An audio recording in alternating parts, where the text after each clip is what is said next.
As the group came near, he could see all 4 men, though far from old, were sickly and thin.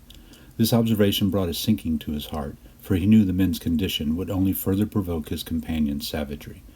Axel waited until the party was almost within hailing distance, then nudged forward his horse, positioning it carefully to the side of Harvey, where he knew the shepherds and most of the flock were bound to pass. He made sure to keep his own horse a nose behind to allow his companion the illusion of seniority. Yet Axel was now in a position that would shield the shepherds from any sudden assault Harvey might launch with his whip or with the club hooked at his saddle. All the while, the maneuver would have suggested on the surface only camaraderie, and in any case, Harvey did not possess the subtlety of mind even to suspect its real purpose.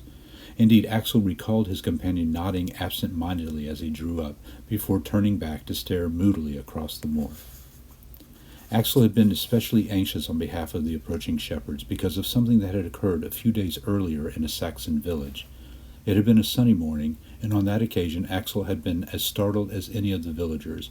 Without warning, Harvey had heeled his horse forward and started to rain down blows on the people waiting to draw water from the well.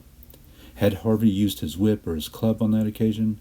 Axel had tried to recall this detail that day on the moor. If Harvey chose to assault the peasant shepherds with his whip, the reach would be greater and require less leverage of the arm. He might even dare to swing it over the head of Axel's horse. If, however, he chose his club, with Axel positioned as he was now, Harvey would be obliged to push his horse beyond Axel's and rotate partially before attacking. Such a maneuver would appear too deliberate for his companion. Harvey was the type that liked his savagery to look impulsive and effortless. He could not remember now if his careful actions had saved the shepherds. He had a vague recollection of sheep drifting innocently past them, but his memory of the shepherds themselves had become confusingly bound up with that attack on the villagers by the well. What had brought the pair of them to that village that morning? Axel remembered the cries of outrage, children crying, the looks of hatred, his own fury, not so much at Harvey himself, but at those who had handicapped him with such a companion. Their mission, if accomplished, would surely be an achievement unique and new, one so supreme God himself would judge it a moment when men could step closer to him. Yet how could Axel hope to do anything tethered to such a brute? The gray-haired soldier came back into his thoughts, in the little half-gesture he had made on the bridge. As his stocky colleague had shouted and pulled on Whiston's hair, the gray-haired man had started to raise his arm, his fingers almost in a pointing gesture, a reprimand all but escaping his lips. Then he had let his arm fall. Axel had understood exactly what the gray-haired man had experienced during those moments. The soldier had then spoken with particular gentleness to Beatrice, and Axel had been grateful to him. He recalled Beatrice's expression as she stood before the bridge, changing from grave and guarded to the softly smiling one so dear to him. The picture now seized his heart, and at the same time made him fearful. A stranger, a potentially dangerous one at that, had but to say a few kindly words, and there she was, ready to trust the world again. The thought troubled him, and he felt the urge to run his hand gently over the shoulder now beside him. But had she not always been thus? Was it not part of what made her so precious to him? Had she not survived these many years with no great harm coming to her? "It can't be Rosemary, sir," he remembered Beatrice saying to him, her voice tense with anxiety. He was crouching down, one knee pressed into the ground, for it was a fine day and the soil dry. Beatrice must have been standing behind him, for he could remember her shadow on the forest floor before him as he parted the undergrowth with his hands. "It can't be Rosemary, sir. Who ever saw rosemary with such yellow flowers on it?" "Then I have its name wrong, maiden," Axel had said, "but I know for certain it's one commonly seen, and not one to bring you mischief." "But are you really one who knows his plants, sir? My mother taught me everything grows wild in this country, yet what's before us now is strange to me." "Then it's likely something foreign to these parts lately arrived. Why distress yourself so, maiden?" "I distress myself, sir, because it's likely this is a weed I'm brought up to fear." "Why fear a weed except that it's poisonous, and then all's needed is not to touch it? Yet there you were, reaching down with your hands and now getting me to do the same." "Oh, it's not poisonous, sir, at least not in the way you mean. Yet my mother once described closely a plant and warned that to see it in the heather was bad luck for any young girl." "What sort of bad luck, maiden?" I'm not bold enough to tell you, sir. But even as she said this, the young woman, for that was what Beatrice was that day, had crouched down beside him so that her elbows touched for a brief moment, and smiled trustingly into his gaze. If it's such bad luck to see it, Axel had said, what kindness is it to bring me from the road just to place my gaze on it? Oh, it's not bad luck for you, sir, only for unmarried girls. There's another plant entirely brings bad luck to men like yourself. You'd better tell me what this other one looks like so I may dread it as you do this one. You may enjoy mocking me, sir, yet one day you'll take a tumble and find the weed next to your nose. You'll see then if it's a laughing matter or not. He could remember now the feel of the heather as he had placed his hand through it, the wind in the branches above, and the presence of the young woman beside him. Could that have been the first time they had conversed? Surely they had at least known one another by sight. Surely it was inconceivable even Beatrice would have been so trusting of a total stranger. The wood-cutting noises which had paused for a while now started up again, and it occurred to Axel the warrior might remain outside the entire night. Wystan appeared calm and thoughtful, even in combat, yet it was possible the tensions of the day the previous night had mounted on his nerves, and he needed to work them off in this way. Even so, his behavior was odd. Father Jonas had specifically warned against further wood-cutting, yet there he was, back at it again, and with night well fallen.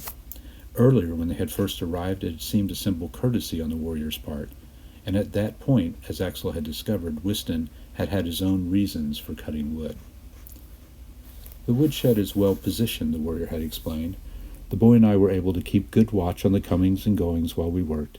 Even better, when we delivered the wood where it was needed, we roamed at will to inspect the surroundings, even if a few doors stayed barred to us.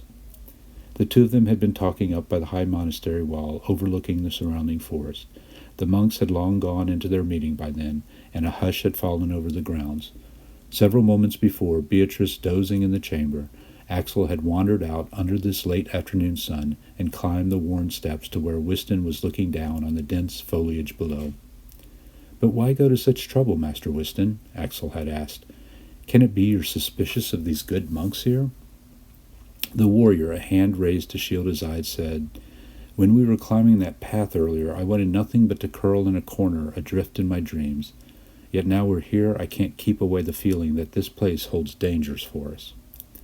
"It must be the weariness makes you suspicions keen, Master Wystan. What can trouble you here?" "Nothing yet I can point to with conviction, but consider this. When I returned to the stables earlier to see all was well with Omer, I heard sounds coming from the stall behind. I mean, sir, this other stall was separated by a wall, but I could hear another horse beyond, though no horse was there when we first arrived, and I led in the mare. Then when I walked to the other side, I found there was a stable door shut and a great lock hanging on it only a key would release." "There may be innocent explanations, Master Wystan. The horse may have been at pasture and lately brought in." "I spoke to a monk on that very point and learned they keep no horses here for a wish not to ease their burdens unduly. It would seem, since our own arrival, some other visitor has come, and one anxious to keep his presence hidden." "Now you mention it, Master Wystan, I recall Father Brian making mention of an important visitor arriving for the abbot, and their great conference being delayed on account of his coming. We know nothing of what goes on here, and in all likelihood none of it touches us." Wystan nodded thoughtfully. "Perhaps you're right, Master Axel. A little sleep will calm my suspicions. Even so, I sent the boy to wander further this place, supposing he be excused a natural curiosity more readily than a grown man. Not long ago he returned to report he'd heard a groaning from these quarters over there." Wystan turned and pointed, as of a man in pain. Creeping indoors after this sound, Master Edwin saw marks of blood, both old and fresh, outside the closed chamber. "Curious, certainly.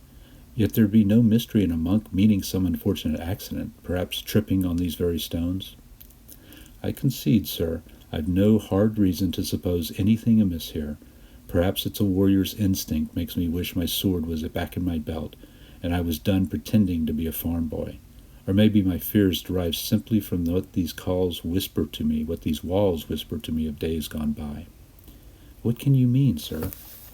only that not long ago this place was surely no monastery, but a hill fort, and one well made to fight off foes. You recall the exhausting road we climbed? How the path turned back and forth as though eager to drain our strength? Look down there now, sir. See the battlements running above those same baths? It's from there that the defenders once showered their guests above with arrows, rocks, boiling water.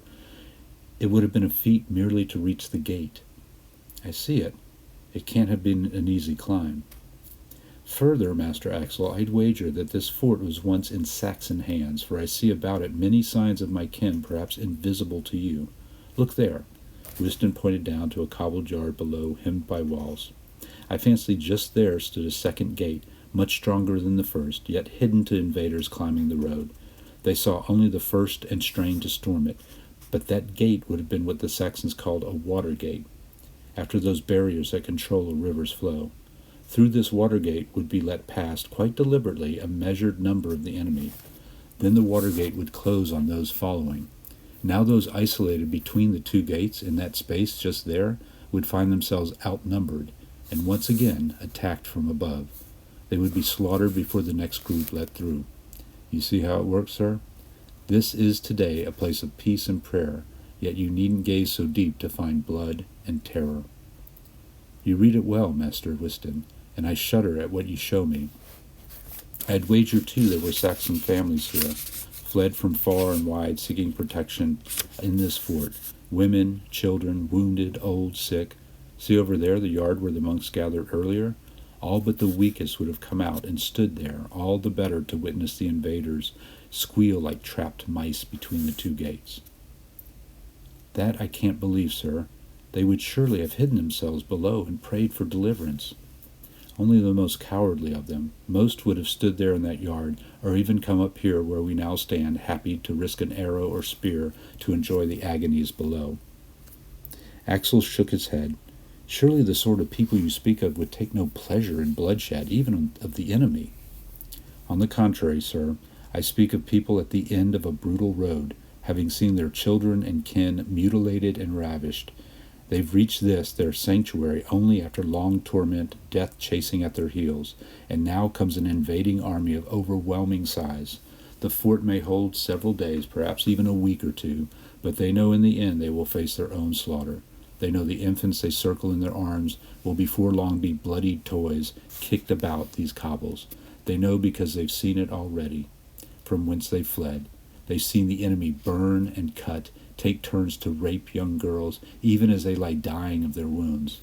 They know this is to come, and so must cherish the earlier days of their siege, when the enemy first pay the price for what they will do later. In other words, Master Axel, it's vengeance to be relished in advance by those not able to take it in its proper place. That's why I say, sir, my Saxon's cousins would have stood here to cheer and clap, and the more cruel the death, the more merry they would have been. I won't believe it, sir. How is it possible to hate so deeply for deeds not yet done? The good people who once took shelter here could have kept alive their hopes to the end, and surely watched all suffering of friend and foe with pity and horror. You're much the senior in years, Master Axel, but in matters of blood, it may be that I'm the elder and you the youth. I've seen dark hatred as bottomless as the sea on the face of old women and tender children, and some days felt such hatred myself. I won't have it, sir, and besides, we talk of barbarous past, hopefully gone forever. Our argument need never be put to the test, thank God. The warrior looked strangely at Axel. He appeared about to say something, then to change his mind. They turned to survey the stone buildings behind them, saying, "Wandering these grounds earlier, my arms heavy with firewood, I spotted at every turn fascinating traces of that past. The fact is, sir, even with the second gate breached, this fort would have held many more traps for the enemy, some devilishly cunning. The monks here hardly knew what they pass each day. But enough of this. While we share this quiet moment, let me ask your forgiveness, Master Axel, for the discomfort I caused you earlier. I refer to my questioning that good night about you." "Think no more of it, sir.